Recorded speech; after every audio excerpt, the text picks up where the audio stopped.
저희가 여호수아 8장을 보고 있습니다. 그래서 많이 달려와서 한번 이때까지의 상황을 한번 정리하고 복습을 하고 가려고 합니다. 지금 가나안 땅을 정복하고 있어요.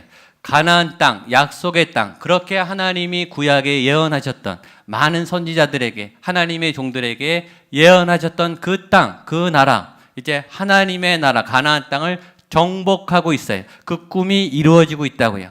그 시작은 출애굽에서부터이죠. 출애굽에서 가나안까지 이스라엘은 지금 오랜 몇백 년의 여정, 몇십 년의 여정 지금 달려가고 있는데, 그때 두 개의 강을 건넜습니다. 하나는 홍해를 건넜고 하나는 요단강을 건넜습니다. 믿음의 영적 여정에서 하나님의 비전, 하나님의 나라, 하나님의 꿈을 저와 여러분들이 이룰 때 우리는 두 개의 강을 건너야 되는 거예요. 하나는 홍해의 강, 하나는 요단강. 홍해의 강은 구원의 강입니다. 요단강은 성결의 강입니다. 홍해, 구원의 강, 출애굽을 향한 강.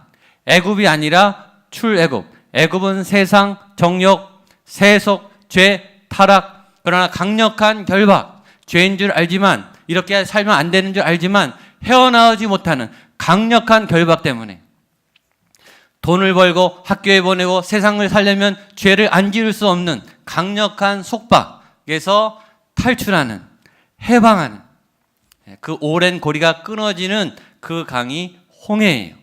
그리고 그 홍해를 건너서 이제 하나님의 광야에서 훈련을 받은 군사들이 그 떠나왔던 그 세속도시 애굽이 아닌 세속도시 가나안으로 이제는 쳐들어가는 거예요.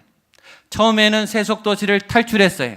그리고 광야라고 하는 교회에서 훈련을 받아요. 그 다음에 다시 어디로 가는가? 세속도시를 향해 쳐들어가는 거예요. 그래서 그 더러워진 땅, 그 오염된 땅, 그 무질서하고 난잡한 그 땅을 하나님의 거룩한 땅으로, 하나님의 풍성한 땅으로, 하나님의 평화의 나라로 세우려고 쳐들어가는 그 과정에 건너야 될 강이 요단강이, 그래서 성결과 구원의 강이죠. 십자가와 성령, 패러다임이 똑같아요.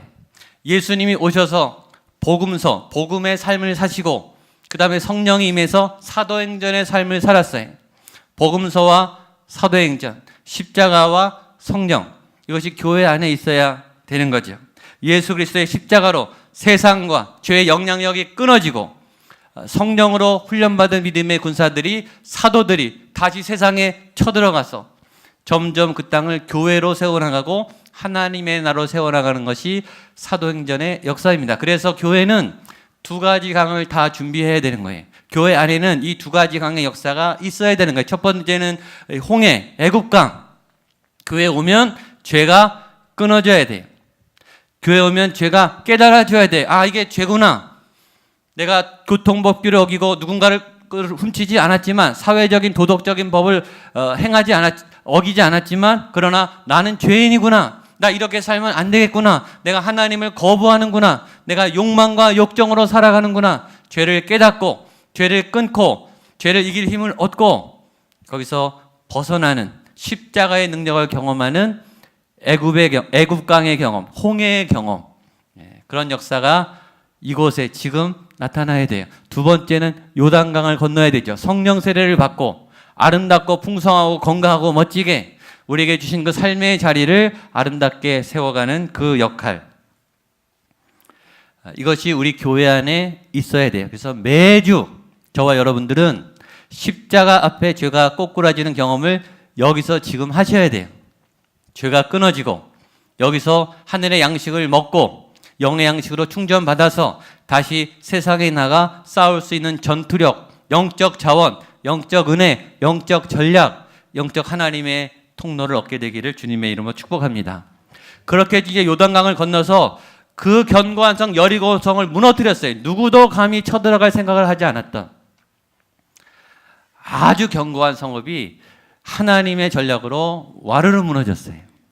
그러나 그 승리에 도취돼서 아간이 범죄했고 훨씬 작은 아이성 전투에서 여지없이 꼬꾸라졌어요. 한 번 이기고 바로 넘어졌어요. 그랬다가 지난주에 다시 회개하고 아간의 죄를 다 처리하고, 여러분, 저와 여러분이 죄만 처리하면 겁날 게 없다니까요. 그 다음에 아이성을 다시 함락했어요. 두 번째 승리가 찾아왔어요. 기분이 어땠을까요? 첫 번째 그렇게 야 이겼다 해놨다가 여지없이 꼬꾸라졌는데 다시 이겼어요. 이스라엘이 어땠을까요? 승리에 도취할 수 없었어요. 한 번 넘어져 봤거든요. 승리에 취해서 하나님의 말씀을 놓치면 어떻게 되는지를 뼈저리게 경험했거든요. 그러니까 두 번째 이스라엘이 이제 승리를 잘 지키는 거예요. 잘 관리하는 거예요. 그래서 실패는 중요해요. 실수는 중요해요. 어떻게 실패하지 않겠어요? 어떻게 실수가 없겠냐고요. 실패, 실수, 다른 사람의 실패, 실수, 나의 실패, 실수. 잘 받아들이세요. 제일 무서운 거는 시도하지 않는 거예요. 제일 악한 거예요. 실패로 우리가 배우죠. 처음에 넘어졌지만 일어나면 되잖아요. 조심하면 되죠. 오늘 이스라엘처럼 우리가 첫 번에 넘어졌지, 조심해야지, 잘 마무리해야지. 그리고 승리를 완벽하게 하나님의 것으로 우리의 것으로 잘 차지하는 오늘 본문입니다. 먼저 전투를 끝까지 하나님의 방법대로 잘 마치는 이스라엘을 만나게 됩니다. 26절로 29절 시작. 아이 주민들을 진멸하여 바치기까지 여호수아가 단창을 잡아 든 손을 거두지 아니하였고 가축과 노력한 것은 여호와께서 여호수아에게 명령하신 대로 이스라엘이 탈취하였더라. 이에 여호수아가 아이를 불살라 그것으로 영원한 무더기를 만들었더니 오늘까지 황폐하였으며 그가 또 아이 왕을 저녁 때까지 나무에 달았다가 해질 때에 명령하여 그의 시체를 나무에서 내려 그 성문 어귀에 던지고 그 위에 돌로 큰 무더기를 쌓았더니 그것이 오늘까지 있더라. 아멘. 삶에는 과정이 있습니다. 시작이 있고 또 과정이 있고 결과가 있죠. 순서가 있고 과정이 있습니다. 오늘의 초점은 마무리예요. 끝맺음. 시작도 중요하죠. 어떻게 시작할 것인가. 과정도 중요해요. 어떻게 진행할 것인가. 마무리도 중요해요. 오늘은 마무리에 초점이 있습니다. 결과는 굉장히 중요하죠. 왜냐? 그 좋은 시작, 그 좋은 과정. 마지막에 싸우면, 마지막에 화내면, 마지막에 오해해서 갈라지면 그 앞에 그 좋았던 것이 다 상처가 돼요. 마무리는 굉장히 중요해요. 그래서 12월 우리는 긴장하죠. 잘 마무리해야 되죠. 금년에 주신 것, 금년에 받은 은혜, 이번 기간, 이번 주간, 또 12월 안에 잘 마무리를 해야 합니다. 말씀은 멋지게 시작하고 과정 가운데도 은혜를 주고 멋진 마무리가 있어요. 태초에 하나님이 천지를 창조하셨습니다. 하나님의 주신 모든 것이 너무 아름다웠어요. 보시기에 심히 좋은 인간을 창조하셨어요. 시작이 멋졌어요.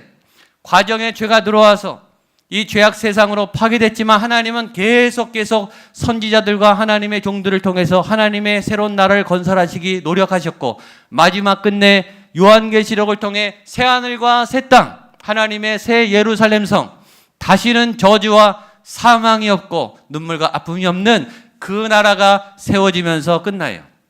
얼마나 멋있는지 모릅니다. 요한계시록 감동이 상상만 해도 흥분이 돼. 요한계시록은 승리의 책이 승리하면서 끝난다고요. 하나님이 승리하시고 하나님을 믿는 저와 여러분들의 끝은 승리일 줄로 믿습니다. 하나님이 그러셨기 때문에 하나님의 백성 역시 그렇게 끝내야 되는 거죠. 우리는 승리할 거예요. 승리할 줄로 믿습니다. 그런데 승리하지 못하는 분도 있어요.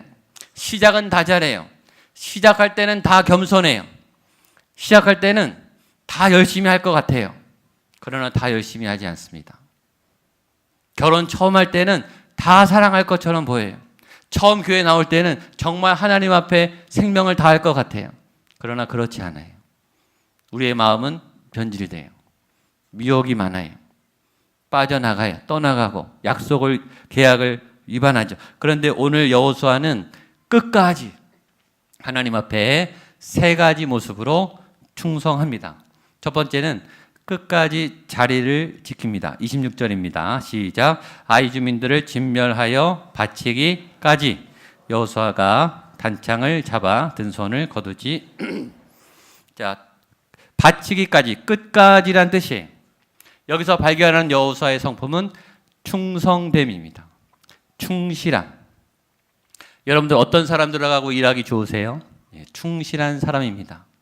끝까지 하는 사람, 끝까지 배신하지 않는 사람, 끝까지 믿을 수 있는 사람, 시키지 않았는데도 더 잘하는 사람, 알아서 더 잘하는 사람, 그게 충실한 사람이죠.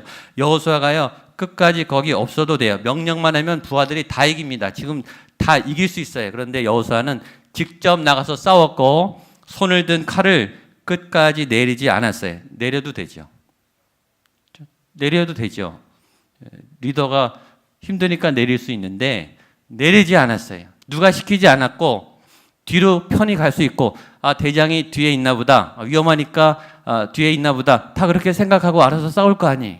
근데 굳이 그렇게 하지 않아도 되는데 여호수아는 끝까지 같이 있었고 같이 싸웠고 든 손을 내리지 않았어요. 리더는 자리를 끝까지 지키는 사람입니다. 그런 리더를 다 원해요. 예수님 우리와 끝까지 함께 하세요. 그래서 예수님의 리더는 섬김의 리더십, 임마누엘, 우리와 함께하는 리더예요. 그분은 하늘의 영광 가운데 계실 수 있는 분인데 우리와 함께 하려고 내려온 거예요. 그리고 볼지어다 내가 세상 끝날까지 너희와 항상 함께 있을 것이다. 내가 끝까지 너희랑 함께 있을 거야. 내가 가면 보혜사 성령이 하나님의 영으로 너희들과 옆에 있을 거야 라고 예수님이 끝까지 섬기셨어요. 그렇게 안 하셔도 돼요. 굳이 그렇게까지 하실 필요도 없어요. 그러나 예수님은 낮아지셨고 희생하셨고 섬기셨고 피를 흘리셨어요. 공동체는 리더의 피에 감동합니다. 희생에 감동해요. 그런데 예수님이 무슨 권위로 무슨 직책으로 그 일을 하셨냐고요. 무슨 사회적인 직함이 뭡니까? 아무것도 없어요. 사회적인 지위와 명예가 있습니까? 없어요. 재산이 많았습니까? 아니에요. 경력이 많았습니까? 아니에요. 예수님은 그냥 하셨어요. 아무 지위도 없고 아무 재산도 없고 아무 명예도 없는데 그냥 하셨어요. 그리고 그분은 권위를 가지고 당당히 사역하셨어요. 이것이 예수님의 사역의 핵심이에요.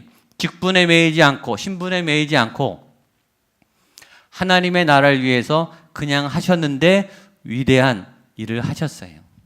하나님의 일을 하는 데는 직분과 자리, 권위 그렇게 중요하지 않아요. 누가 하면 어때요? 하나님의 일을 하는데 기쁘게 할 수 있죠. 오늘 아침에 눈이 왔습니다. 저는 비가 올 줄 알았는데 눈이 왔더라고요. 새벽에 이렇게 걸어오는데 온통 새하얀 거예요. 그러니까 되게 기분이 좋더라고요. 온통 새 하얀 눈으로 덮이니까 설경이 정말 끝내줬어요. 혼자 보기 아까울 만큼. 아무도 안 간 길을 저벅저벅 교회로 오는데 기분이 좋고 금년에 화이트 크리스마스 됐으면 좋겠다 이런 기도도 했어요. 근데 오면서 기쁘지만 않았어요. 교회에 가까이 오는 순간 이 눈을 어떡하냐. 오늘 성도들이 굉장히 오는데 어렵겠다. 이 눈이 굉장히 많이 와서 관리 집사님 한 분이 치우기에는 버거운 눈이었어요. 저는 기대했어요. 우리 교회 안수 집사님들이 봉사와 헌신을 잘하시니까 10분은 나와 계실 거다. 우리 교회 권사님들이 섬김을 잘하시니까 한 5분은 나와서 빗자루 들고 쓸고 계실 거다. 제 기대가 과했나요? 제 기대가 무리한 겁니까? 아무도 안 계셨어요. 관리 집사님 한 분이 혼자서 땀을 뻘뻘 흘리면서 치우고 계셨어요. 교육자들이 회의하고 기도하고 예배 위해서 우리 빨리 내려가서 눈부터 치우자. 그래서 내려갔는데 장로님 2분이 눈을 치우고 계셨어요. 그것이 섬김의 권위입니다. 눈은 아무나 치울 수 있습니다. 직분이 있어야 치울 수 있는 게 아니에요. 누가 하라 그래서 치울 수 있는 게 아니잖아요. 누구나 할 수 있어요. 오늘 당연히 예배가 있고 많은 분들이 오고 가고 눈이 이렇게 왔는데 교회가 걱정이 되고 예배가 걱정이 되면 누구나 할 수 있는 거죠. 목회자면 어떻고 장로님이면 어떻고 새가족이면 어떤가요? 타교인이면 어때요? 그 눈 치운데 누가 맡겠습니까? 이것이 섬김의 권위예요. 거기에는 감동이 있는 거 아니에요. 누가 뭐라 그러지 않아도 굳이 하지 않아도 필요가 생기고 주님이 필요한 곳에 내가 가서 자발적으로 섬기는 것이 아름다운 것이죠. 여호수아는 굳이 그렇게 하지 않아도 됐어요. 그러나 끝까지 그 자리에 서서 팔을 내리지 않고 혼신의 힘을 다해서 전쟁이 마칠 때까지 자리를 잘 지켰어요.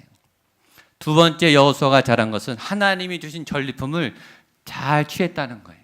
하나님이 주실 때는 잘 받으세요. 마다하지 마세요. 거절하지 마세요. 그건 겸손이 아니에요. 받는 것도 순종하세요. 잘 받으세요. 그러나 주의하세요. 남의 거를 탐내지 마세요. 내게 주신 몫을 잘 받으세요. 저 사람은 뭐 줬나? 나는 왜 저거 안 주나? 나도 저거 받았으면 좋겠는데. 그러다가 사고 나요. 내게 주신 목, 내게 주신 전리품, 내게 주신 상급, 하나님의 복을 누리시게 되기를 바랍니다. 세 번째, 아이성을 싹 불태웠어요. 하나님이 태우라고, 하나님이 버리라고, 하나님이 다 없애라고 하신 것을 완전히 진멸시켰어요. 여러분, 교회에 와서 오늘 지난주의 죄를 다 진멸시키기를 축복합니다. 죄 남겨둬서 뭐 하시겠어요? 앞으로 이번 주에 또 죄를 지을 텐데 죄가 쌓이면 큰일 나요. 여러분, 한 주간의 죄는 그때그때 빨리 처리하세요. 그날 처리하세요. 진멸시키세요. 다 태워버렸습니다. 남기지 않고 다 태웠어요. 그것이 여호수아의 신실함이에요. 여호수아의 충성됨이에요. 그 다음에 뭐 하는가? 제사를 드리기 시작했습니다. 30절 31절 시작. 그때 여호수아가 이스라엘의 하나님 여호와를 위하여 에발산에 한 제단을 쌓았으니 이는 여호와의 종 모세가 이스라엘 자손에게 명령한 것과 모세 율법책에 기록된 대로 쇠 연장으로 다듬지 아니한 새 제단이라. 무리가 여호와께 번제물과 화목제물을 그 위에 드렸으며. 아멘. 성경에서 나오는 제단을 쌓았다라는 말은 다 예배했다는 말하고 똑같습니다. 보통 때 예배도 감격이 있어요. 그러나 승리한 다음에 예배, 하나님의 응답이 막 체험되는 그 뜨거움과 감격이 있는 중에 드리는 예배는요 더 기뻐요. 그래서 여러분 오늘 예배 드릴 때 제일 은혜가 되는 분은요, 지난주에 어떤 영적 체험이 있고 승리한 분은 오늘 더 기뻐해요. 예배 질이 달라요, 여러분. 지난주에 어떤 하나님의 선하심을 맛보고 하나님의 함께 하심을 느끼고 하나님이 응답하셨고 하나님이 지혜를 주셨고 어떤 하나님의 역사를 경험한 분들의 오늘 예배는 다른 거예요. 한 주간의 삶의 경험이 오늘 예배를 결정하는 거예요.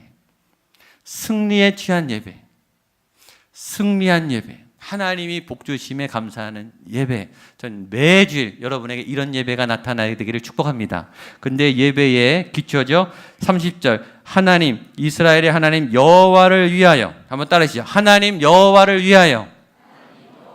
여호와를 위하여. 꼭 기억하세요. 예배는 여호와를 위한 거예요. 나를 위한 게 아니에요. 내 취향, 내 목적, 내 기도 제목, 내 응답을 위해서 예배하는 게 아니라 예배는 예배의 방향과 목적은 하나님을 위하여예요. 그러나 그 하나님을 위하여 예배하면 나를 위한 예배가 되는 거예요. 하나님이 내게 응답하시니까. 그러나 나를 위한 예배를 드리면 하나님께도 영광이 되지 않고 나에게도 도움이 안 돼요. 순서는 하나님을 위한 예배가 먼저예요. 방법은 모세 율법책에 기록된 대로 예배했습니다. 예배에는 규칙이 있어요. 예배에는 질서가 있어요. 하나님의 뜻을 따라 예배해야 되는 거예요. 내 취향에 맞게, 내 스타일에 맞는, 내 영적 취향에 맞는 예배를 찾는 게 아니라 하나님의 방법에 순종해서 예배해야 되는 거예요. 여러분이 예배를 골라다니는 게 아니에요. 하나님 원하신 예배에 우리가 맞춰야 되는 거예요. 그게 예배예요.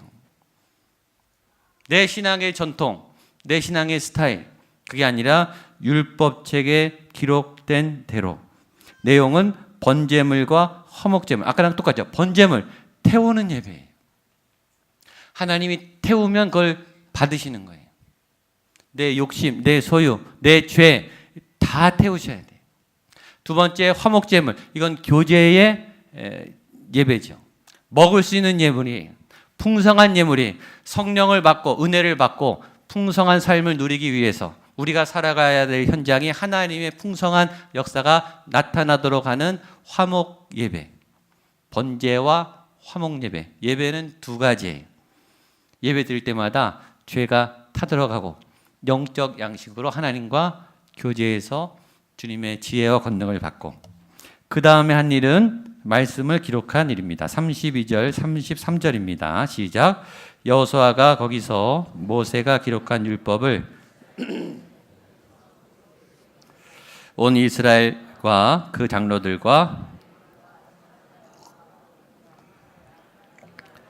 여호와의 언약궤를 맨 레위 사람 제사장들 앞에서 궤 좌우에 서되 절반은 그리심산 앞에 절반은 에발산 앞에 섰으니 여호와의 종 모세가 이스라엘 백성에게 축복하라고 명령한 대로 함이라.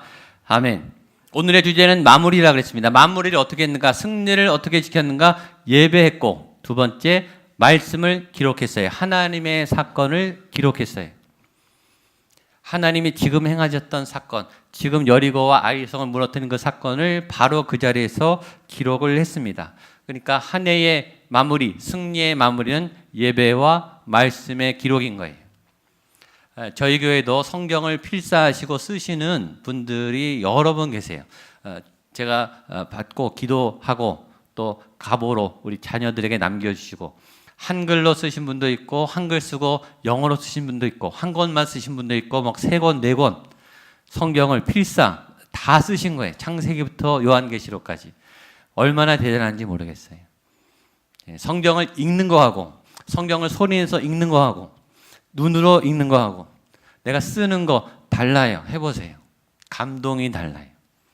그냥 눈으로 읽는 것과 소리를 내서 읽는 것과 성경을 쓰는 것은 달라요. 내년에 저희가 원하시는 분들, 강제로는 안 합니다. 원하시는 분들 같이 성경을 읽는 그룹, 같이 성경을 쓰는 모임 이렇게 한번 해보려고 그래요. 아주 좋은 전통입니다.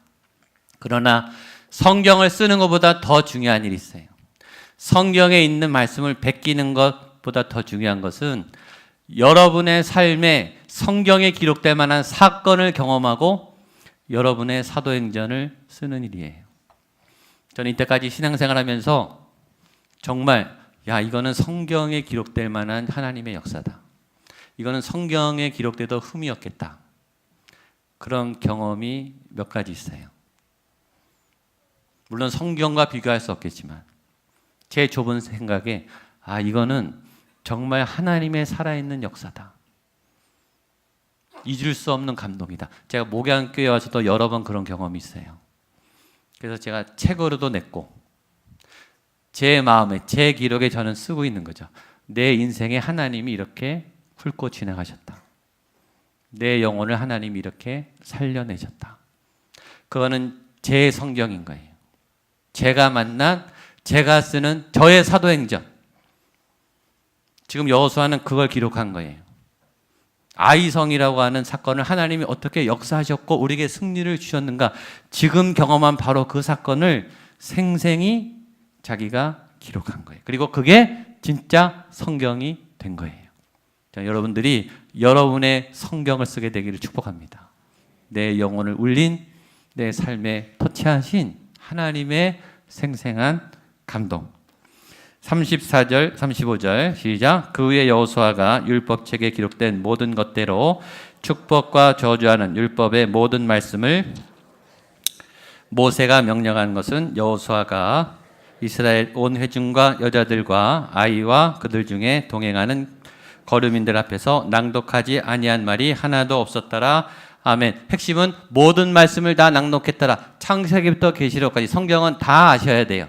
다 읽으셔야 돼요. 골고루 다양하게. 성경에는 굉장히 다양한 메시지와 해석이 있어요. 굉장히 심오한, 쉬운 것에서부터 난해한, 굉장히 다양한 많은 종류의 말씀이 있어요. 다 들으셔야 돼요. 다 경험하셔야 돼요. 축복과 저주. 축복만 듣고 싶죠? 저주도 있어요.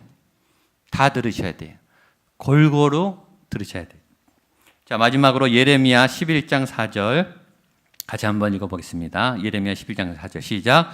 이 언약은 내가 너희 조상들을 쇠풀무 애굽 땅에서 이끌어내던 날에 그들에게 명령한 것이라. 곧 내가 이르기를 너희는 내 목소리를 순종하고 내 모든 명령을 따라 행하라. 그리하면 너희는 내 백성이 되겠고 나는 너희의 하나님이 되리라. 중간에 너희는 내 목소리를 순종하고, 한번 따라하세요. 내 목소리를 순종하고, 하나님의 목소리를 순종하고. 아멘. 이스라엘 백성이 말씀을 기록하고 말씀을 드리려고 섰어요. 그리고 그 이스라엘 향해 하나님은 너희가 내 목소리를 순종하라. 여러분, 믿음은 들음에서 납니다. 믿음의 시작은 들어야 돼요. 말씀을 들어야 믿음이 시작해요. 그러나 믿음이 성장하는 것은 들음이 아니라 순종이에요. 듣는 것도 성장하지만 순종할 때 내 안에 내 믿음이 자라는 거예요. 내가 순종했으니까, 내가 체험했으니까. 믿음은 들음에서 나지만 믿음은 순종해야 성장하는 거예요. 교회를 오래 다녀도 왜 믿음은 성장하지 않을까? 듣는 건 많아요. 아는 건 다 알아요. 성경 얘기 다 알아요. 그러나 내 믿음은 안 자라요. 왜냐? 순종을 안 하셔서 그래요. 교회 오래 다녀도 순종 안 하면 헛믿음이에요. 믿음이 안 자라요.